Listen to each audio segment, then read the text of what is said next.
When your partner starts deciding little things for you, like what you should wear, who you should spend time with, or how you should feel about something that happened to you, do you actually know what they're trying to say? Yes, it seems protective.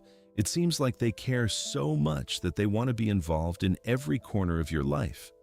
And honestly, most people in relationships look at that kind of attention and call it love. They call it devotion. They tell their friends how lucky they are to have someone who pays that much attention. But behind that behavior, there's something deeper that most people in relationships completely miss. It's one of the most emotionally loaded dynamics a partner can create. And if you misunderstand it, which most people do, you could be enabling a pattern that slowly replaces who you are with who they need you to be. Not who you want to become, who they need you to be. There's a difference. And that difference changes everything. Over the next few minutes, we're going to look at 7 signs that what you're calling love might actually be something else entirely. Not to scare you, not to make you run, but to help you finally understand what's been happening beneath the surface of something you thought you knew. Let's start with what emotional control in a relationship really means. So why does your partner actually make decisions for you, correct your feelings, or set invisible rules you never agreed to? Most people assume it's simple. They're just protective. They have strong opinions. They grew up in a household where people took charge. They love you so much, they can't help themselves. They want what's best for you, and they just express it more intensely than other people do. But here's the thing. If it were really just about caring, they wouldn't get upset when you push back. They wouldn't punish you with silence when you disagree. They wouldn't make you feel guilty for having a night out with your own friends. If love was all it was, your independence wouldn't feel like a threat to them. Your freedom wouldn't trigger their anxiety. Your happiness outside of them wouldn't make them sulk for 3 days. So why do they keep doing this, specifically with you? Because what looks like protectiveness is often a deep fear of losing control over the emotional environment of the relationship. Gottman's research found that partners who use controlling behaviors aren't always acting out of malice. In fact, many of them are operating from a place of emotional insecurity so deep that giving their partner room to breathe feels like being left behind. It's not an excuse, but it is a pattern. And once you see it, you can't unsee it. And by the way, if your partner used to give you space, used to trust your judgment, used to let you live your life without commentary, and then suddenly started tightening their grip on every small decision, don't brush it off. We'll get into what that sudden reversal really means at the end, and it's something most people wish they'd understood before it was too late. Have you ever noticed a shift in your partner's energy right before they correct you or override a decision you've made? Maybe their voice gets a little quieter, a little more measured, like they're choosing words carefully. Maybe their body stiffens. Maybe they start with a compliment, something warm, before steering you in the direction they already chose for you. That's not random. It's protective, but not of you, of themselves. Here's what most people don't realize. When your partner controls small details in your life, they're not just managing logistics, they're managing their own anxiety.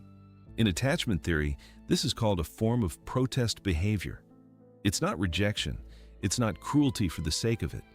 It's a desperate attempt to keep the relationship in a shape that feels emotionally safe for them. When their world feels unpredictable, they reach for the one thing they believe they can steady, and that's you. The partner who insists on knowing where you are at all times isn't always possessive in the way you might think. Sometimes they experienced a bond being severed without warning earlier in life. A parent who left, a friendship that vanished, a love that disappeared overnight. And now any gap in information feels like the beginning of another loss. Their need to know isn't about trust, it's about emotional survival. And this is also why you might feel so confused by the whole thing, because on some level, you can sense that their control comes from a place of pain, not power. That confusion, that mix of frustration and compassion, is exactly what keeps you from naming what's really happening. Ever wonder why this kind of dynamic shows up in some relationships and not others? Maybe it's the couple who seem inseparable, finishing each other's sentences, always together, never apart, and everyone around them calls it romance. Maybe it's the partner who never raises their voice but somehow always gets their way. Maybe it's the relationship that looks perfect from the outside, the photos, the vacations, the public affection, but feels like a performance on the inside. That pattern isn't random. It's deeply rooted in how we learned to love. Amir Levine's work on attachment theory describes the anxious avoidant trap, a cycle where one partner reaches for closeness through control while the other pulls away, which only increases the first partner's need to grip tighter. Gottman calls it the pursuer-distancer dynamic. One partner chases connection, the other retreats from the intensity, and the chase itself becomes the relationship. It stops being about love and starts being about the pattern.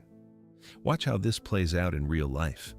If they check your phone but frame it as a joke, they're testing whether you'll resist, because your resistance would confirm the fear they already carry. If they give you the silent treatment after you spend time without them, they're not just upset. They're punishing your independence because it activates their deepest abandonment wound. If they plan your entire social calendar, your weekends, your holidays, your future, without once asking what you actually want, they're building a structure that makes them feel safe. They call it a relationship. They call it building a life together. But sometimes it feels more like an arrangement you never agreed to. And hey, if this is making you see your relationship differently right now, hit that like button and subscribe. It's the best way to help us reach more people who actually care about understanding what's really happening in their relationships. Now let's talk about the different faces of emotional control, because it doesn't always look the same, and this is where most people get it wrong.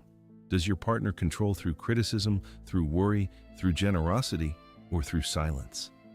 Each of these is telling you something completely different about what they need from you. And recognizing which version you're experiencing can change the way you understand your entire relationship. Let's start with control through criticism. This is the most recognizable form. Your partner picks apart your choices, your appearance, your friendships, even the way you tell a story at a dinner party. They frame it as honesty. They say they're just trying to help.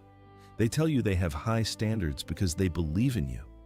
But underneath the feedback, underneath the corrections, there's fear. They believe that if you become too confident, too self-assured, too much of your own person, you'll realize you don't need them. Clinical psychologist Dr. Ramani describes this pattern as a way of keeping the other person small enough to stay. The criticism isn't about improving you. It's about making sure you never outgrow them. It's not always loud. Sometimes it's a look. Sometimes it's a sigh. Sometimes it's the thing they don't say that cuts the deepest. And over time, you stop trusting your own judgment. Not because you lost it, but because someone you love convinced you it was never that good to begin with. Now, control through worry. This one is harder to see because it wears the mask of love so convincingly. Your partner calls you 3 times during lunch. They panic when you're 20 minutes late. They need to know every detail of your day, not out of curiosity, but out of necessity. On the surface, it seems like deep care, but the worry isn't really about your safety. It's about their certainty. They need to know that the world, and your place in it, hasn't shifted in a way they can't predict. Neuroscientist Helen Fisher's research on the brain chemistry of love shows that the same dopamine circuits that create bonding can also fuel obsessive monitoring when the bond feels threatened. Their anxiety becomes your responsibility to manage, and over time, you start shrinking your world to keep their worry quiet. You stop making plans. You start checking in more. You begin to feel that your freedom is something that needs to be earned, not something you already have. What about control through silence? This partner doesn't yell. They don't criticize openly. They simply withdraw. When you do something they don't approve of, they go quiet. Not for an hour, for days. They become emotionally unavailable, and that absence is louder than any argument you've ever had. You learn very quickly which of your behaviors bring them back and which ones make them disappear.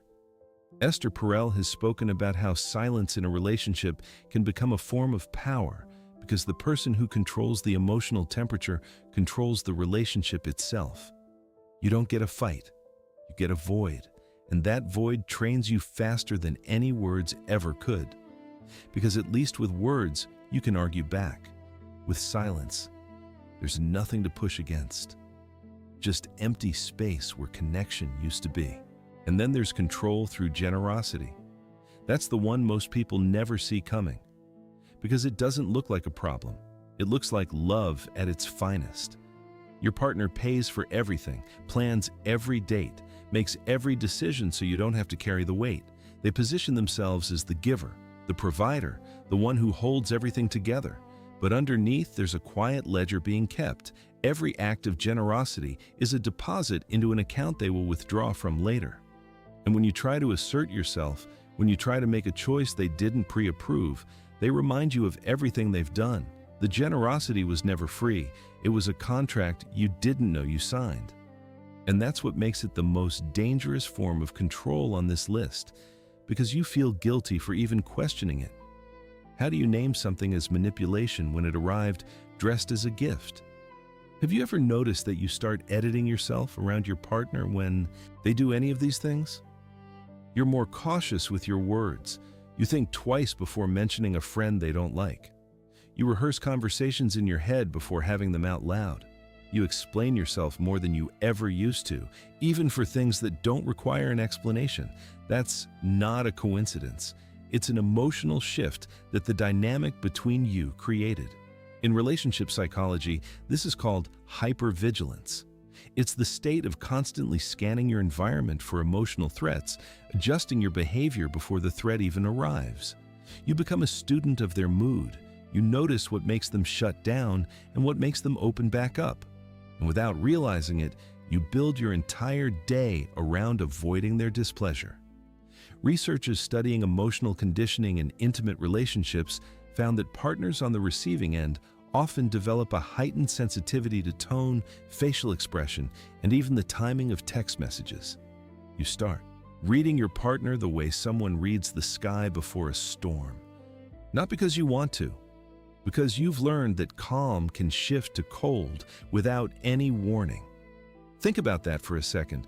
Your entire way of showing up in this relationship, the way you speak, the things you say and don't say, how much of yourself you reveal, how much you hold back, has been quietly reshaped by a pattern you didn't even know was running. That's not love shaping you. That's control doing exactly what it was designed to do. Ever had a week where something was weighing on you?